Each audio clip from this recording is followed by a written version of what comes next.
Şanlıurfa'da sorun çok. Fakat bütün soruların hepsini birleştirirsek ben her zaman şunu söylüyorum. Şanlıurfa'da sorun çok fakat bütün sorunların hepsini biz bir tek sorun şemsiyesi altında birleştirebiliriz. Şanlıurfa'da temel sorun şu: maalesef şehir iyi yönetilemiyor. Şehir iyi yönetilemediği için bütün sorunlar da tabii ki ortaya çıkıyor. Eğer iyi bir yönetim sergilenirse, vizyoner bakış açısına sahip olan liderler tarafından yönetilirse şehrin bütün sorunları birer birer hepsi çok rahat ortadan kalkar. Fakat eğer bir şehir iyi yönetilemediği zaman, elindeki imkanları iyi kullanamayınca, fırsatlarını çok iyi bir şekilde değerlendiremediğiniz zaman maalesef birçok nimetten yoksun hale geliyorsunuz.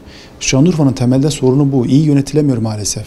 İmar yapılanması mı dersiniz? Mesela çok yakın bir zamanda biliyorsunuz, Allah bir daha yaşatmasın, bir sel felaketiyle karşılaştı Şanlıurfa.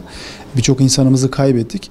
Oradaki çarpık yapılaşmayı ve dere kenarlarına imar izninin verilmesi, hatta derenin kendisinin yol yapılması, bütün bunların hepsini Şanlıurfa'da gördük. Siz bu şehri iyi yönetebilen yöneticilere sahip olursanız emin olun Şanlıurfa'da öyle potansiyel var ki Türkiye'de, gerçekten Türkiye'de adından söz ettirebilecek bir şehir konumuna çok rahat gelebilir. Çok inanılmaz imkanları var ve fırsatları var. Ama sadece bunu değerlendirecek yöneticileri yok maalesef. Tabii bugüne kadar birden fazla sorun çözüme kavuştu. En son biliyorsunuz ki sel felaketiyle karşılaştıktan sonra bazı yerlerde köprüler yıkıldı.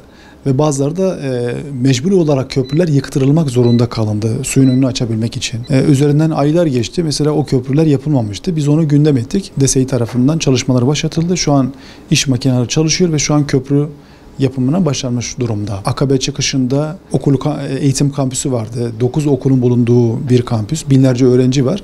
Üst geçit yoktu. Bunu da gündem etmiştik ve o da yapıldı. Devteşli Mahallesi'nde bulunan atı durumdaki bir bina vardı. Daha önce gündem ettik ve orası da diş hastanesi olarak hizmete giriyor. Şu anda hizmet vermeye başlamış. Sadece resmi açılışı bekliyor. Suruç ölüm yolu zaten hiç kimsenin hafızalarından silinmiyor. Onun zaten biz gündem ettikten sonra biliyorsunuz onun ihalesi yapıldı. İhaleden sonra ihalenin firmayla sözleşmeleri imzalandı. Bayramdan önce de kepçeler girip yolda biraz çalışma yaptılar. Seçimden önce çalışma yaptılar. Fakat seçimden sonra o çalışmalar da biraz durdu. Ben Karayolları Bölge Müdürü'yle görüşme yaptım. Bana verilen bilgiye göre dediler ki biz şantiyenin kurulması için resmi yazışmalar yapmışız. İzinler alınmış. Yakın bir zamanda da şantiye kurulacak denildi bize. Biz de onun takibini yapıyoruz. Sürekli de takip ediyoruz. Cuma 11.11 artık öyle bir platform haline dönüştü ki bu çalışma Türkiye siyaset tarihinde bir ilktir. Daha önce biliyorsunuz ki böyle bir çalışma yapılmamıştı. Türkiye'de bu ilki Şanlıurfa başardı ve bu Şanlıurfalıların bir başarısıdır aslında. Cuma 11.11 öyle bir platforma dönüşmüş ki hem siyasetçiler tarafından çok izleniyor, hem yereldeki idareciler tarafından, yereldeki tüm kurumlar tarafından izleniyor ve takip ediyor ve Ankara'daki bürokratlar tarafından da ciddi derecede takip edilip izleniyor. Gündeme getirdiği meseleler sadece Şanlıurfa'da değil, Türkiye'de gündem konusu oluyor. Ben pazara gitmiştim alışveriş yapmak için. Pazarda insanlar beni görünce hem hal hatır sorup hem de diyorlar ki başkanım işte şu konuyu da gündeme getirin, başkanım önümüzdeki hafta bunu gündeme getirin.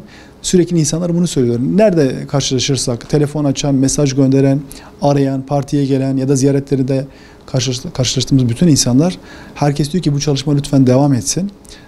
Sorunları çok güzel gündeme getiriyorsunuz. Çözümleriyle beraber en azından ses de getiriyor. Şu an oldukça iyi gidiyor. Bizim bile beklentimizin üzerinde şu an bir teveccüh var. İnşallah çok da daha iyi bir noktaya gelir.